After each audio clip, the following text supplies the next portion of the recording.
My hopes for the state regarding behavioral health is that we look back on these investments and say, this is when it started. This is when we started to make a system that meets every Oregonian where they are, that we make a system that allows Oregonians to get the help they need when they need it, at the level they need.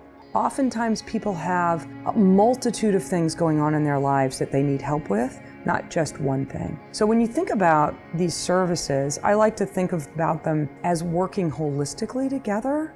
And if we don't start thinking about working holistically, we've missed the point. We know that our state, unfortunately, is suffering from a lot of mental health challenges. When you look at measurements for how we do as a state compared to others, we have pretty poor performance in numbers. We have way too much alcohol and drug addiction in this state. And so one of the things I'm glad about as a legislator is that our voters back in the election for 2020 passed ballot measure 110. That is a ground game changing ballot measure because not only did it decriminalize addiction and makes the stigma around that, I think, less, it also allocated significant marijuana tax revenue toward addiction services. And then the other thing is that we allocated $130 million statewide to allow community mental health programs, nonprofit providers to set up more residential treatment facilities or secure residential treatment facilities. Our state hospital is overflowing with demand, and we need a place that is a step down from the state hospital for folks to go to continue to heal. I would say that the challenge of sort of the legislative landscape for behavioral health right now is that I don't know that we've actually been honest about how massive the problem is. I don't think we've had the conversation where we look back and go, how much did we fail to invest? What haven't we done for 20 or 30 years because of stigma and because maybe the state just didn't have the resources or didn't frankly see it as a priority to invest in?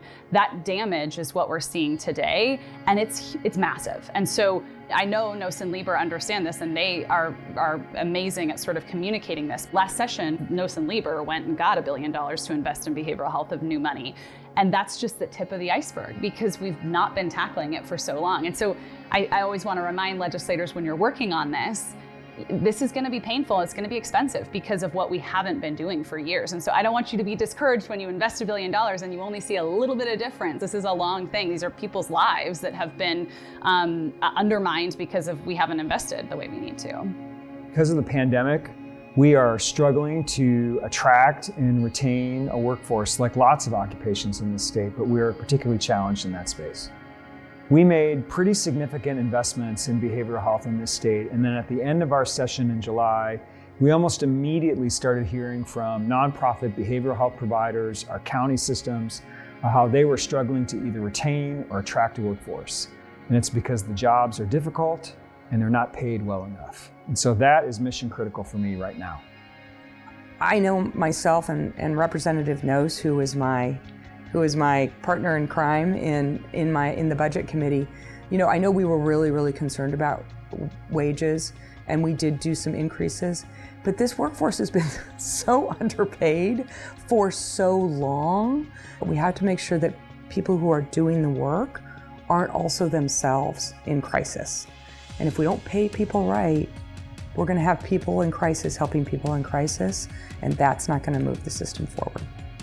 Senator Lieber and Representative Nosse have turned their attention to an issue that can be really discouraging. I think legislators in the past have attempted to sort of wade into this territory and have realized just how complicated this web is. It affects how we negotiate our waiver with the federal government. It's just this mess. They're constantly mulling over this problem, and they haven't backed away from a challenge that in a way that's been new and has been really encouraging for folks who've been looking for a champion for a long time. So there's no partnership that's more worthy of this award than Representative Nosse and Senator Lieber.